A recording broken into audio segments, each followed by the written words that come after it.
Ako po si Ila Mason, 55 taong gulang, nakatira sa Kapayang Mugpog, Marinduque. Kaya pong ganap na ng imposible po na hindi kaya ng babae ang kakayanan ng lalaki. Nakapaglungino po ako dito, yung pungan yung asawa ko, tapos ako din naman.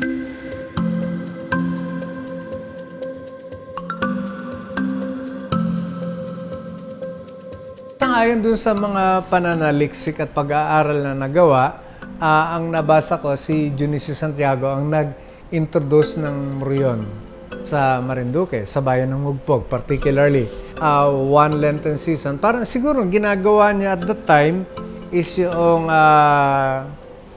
nag-i-invite siya ng maraming tao para maging Christian, para maging Katoliko, para sumanib sa relihiyon. Si Reverendo Padre Dionisio Santiago ang nagkaroon ng ideya upang itatag itong moryonan na pinasimulan niya sa isang moryon na Sakristan Mayor na ang pangalan is Tandang Bentong. Siya ay lumilibot sa bayan simula alas 8 ng umaga hanggang alas 12. Ngunit kapag alas 10 na, siya ay babalik simbahan upang tugtugin ang ora de alas 10. At babalik na naman sa bayan pagkalipas noon, and then babalik ng alas 12 sa simbahan at tutugtugin niya ang ora ng alas 12. At ang kalahating araw naman ay magkakaroon siya ng paglilingkod, serbisyo doon sa patio at sa loob ng simbahan. Nakita marahil ng pari na napakaganda ng kanyang sinimulan, kaya dinagdagan niya ito ng 6 pang moryon.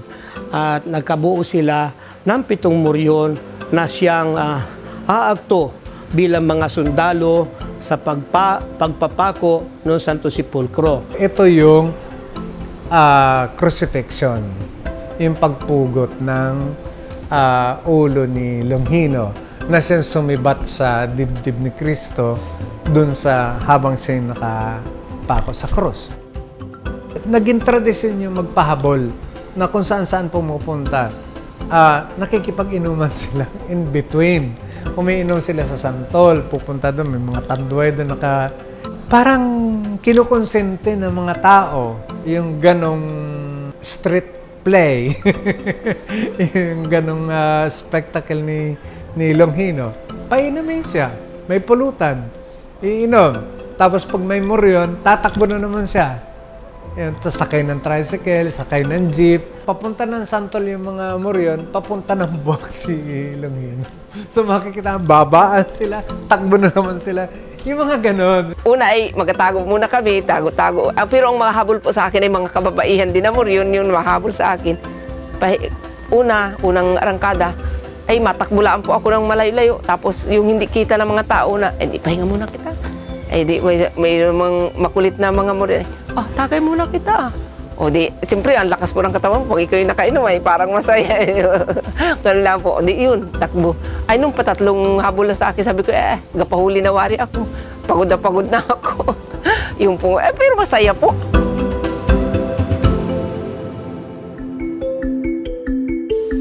Ako po ay nagmumuryon. Nag-start po ako ng pagmuryon ay 1987 hanggang sa ngayon sa kasalukuyan. Po, ako po sir. Sir. Ako po ay gumagawa ng mga bulaklakan dito sa Kapayang. Pero hindi man po ako nagpapabayad nung time na una kong paggawa. Ngayon po marami kong mga moryon nandito. Yan po inapasuot ko lamang sa aming mga tao, mga kasamahan dito sa Kapayang na gustong magsuot na wala naman silang ikaganap. Uy, pag nagkaputol ka ng mga ganyang kahabang kahoy, isang mukha na yan, isang helmet din, yung ganyan. Kailangan siyang haba ay mga 1.5 feet. Yun ang talagang kailangan sukat. Itong dap-dap ay para siya nag-absorb ng init. Malamig siya sa ulo. Ay kung santol ay medyo mabigat siya. Pwede kaso ay medyo matagal siyang magaanggan ito. Ang nagpabigat na dito yung masilya at saka yung mga design. Pagdating po sa mukha, ang una nating ukit ay ilong. Dahil kasi ito ang sentro ng kukunan natin ang sentro, ilong. Kasunod, mata. Pagdating sa mata, susunod naman natin ay ang bibig. Pagkatapos ng bibig, itong balbas naman. Pagkatapos ng balbas, siyempre pupormahan pa rin ito. Tainga. Tapos, kasunod dito. Kung anong gusto mong ipadesign nung umu-order sa iyo, o may idea ka para sa kanya, yun ang i-design natin. Tapos ito ang huling-huli, ang paghuhukay natin sa ilalim. Pagkatapos natin sa muka, ito ang huli na. Sa ilalim, hukayan natin siya. Katulad itong paghuhukay nito. Pagyari na siya, doon pa lang natin siya bubuuin. Katulad ng nito. Pagkayari natin sa muka, susunod natin ang turbante, susukat mo siya. Kung talagang kasya na, tapos doon pa lang natin siya pipinturahan, mamasilyahan.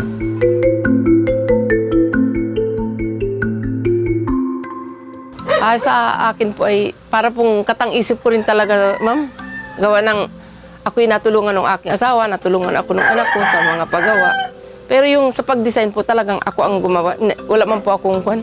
Parang inisip ko lang na kaya ko pong gumawa. Bakit hindi? Gaya po nga nung iba. Ang una po ay gupit ako ng bulaklak, ng foil. Tapos pag nagupit ko na po, yun po gagawin kong ilalagay ko po sa isang papel, sa isang diaryo. Tapos lalagay ko po sa kulutan yung nagawa ko pong yung mahabang kahoy na ilalagay ko sa kawayan. Tapos ayun po paluin namin ng martilyo. Tapos pag na yun po bumaba na yung kahoy do sa kawayan, kukunin ko po yung ginawa ko, yung binalot ko sa diaryo na foil. Tapos yun, titingnan ko po kung pwede na at kulot na. Tapos yun po didesignan ko na. Kung ano pong design na gusto ko doon sa agawin ko. Sa mga kulay po naman ng mga maskara ko na nagawa, meron din po ako natatanong sa mga magasuot na, anong kulay ng damit mo? Ibase ko po doon yung bulaklak na gawin ko sa kanilang asuotin na damit. Ang costume kasi at that time, maong na pantalon, tapos may mga crepe paper ditong dekorasyon, palda na tinahi, palda ng asawa tinahi, ginawang parang miniskirt ng mga moryo, ng mga sundalo, no? Tapos yung kapa nila, mga kurtina lang. Paglalarawan ng muryon at the time ni Santiago is matingkad ang kulay, yung colorful. Tapos ang may maskara sila na inukit sa kahoy, pero bulaklak ang dekorasyon sa halip na turbante. Iri po yung bestida. Iri po yung sa aking kasuotan. Bestida. Sabi po nila ay kung sa lalaki, robe. Robe po. Ito po naman yung nandito sa balikat. Baluna. Iri po yung baluna. Yan iri po. Tapos iri po yung kapa. Maganda sana po nga ni kung nasusuot. Iri po yung kapa. Tapos iri po yung tapis ko. Yung nalagay naman sa pagkasuot ng iri po. Maartilaan po talaga ang sa babae.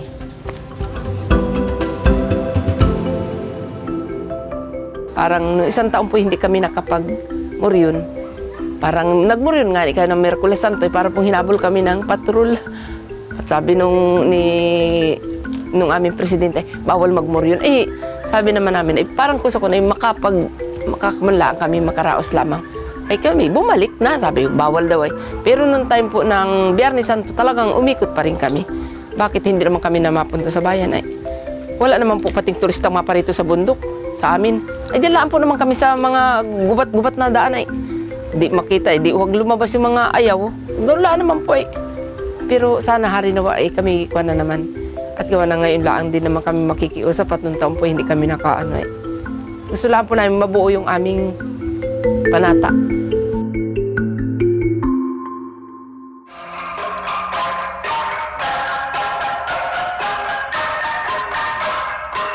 Ang sabi ko sa kanila, talagang isa puso ninyo ang pagmuryon. Hindi basta. Gawa po meron pong nagaya lang magamuryon ako. Gaya-gaya lamang. Pero hindi po naman nila alam kung bakit ka gamuryon. Hindi mo naman alam. kung bakit ka gamoryon. Ay sa akin po naman, kaya naman ako nagmoryon. Nung po nga ako nagkasakit, parang pinangako ko na, ay forever na akong gamoryon, bakit ako nagkasakit. Forever akong gasuot. Kahit po, wala sa aming pamilya po, wala sa pamilya ko na nagamoryon. Ako lang po talaga nagamoryon sa pamilya ko. Ay sabi ko po naman sa kanila, ang pagmoryon ay hindi man po biro, hindi man laro, hindi man po laro.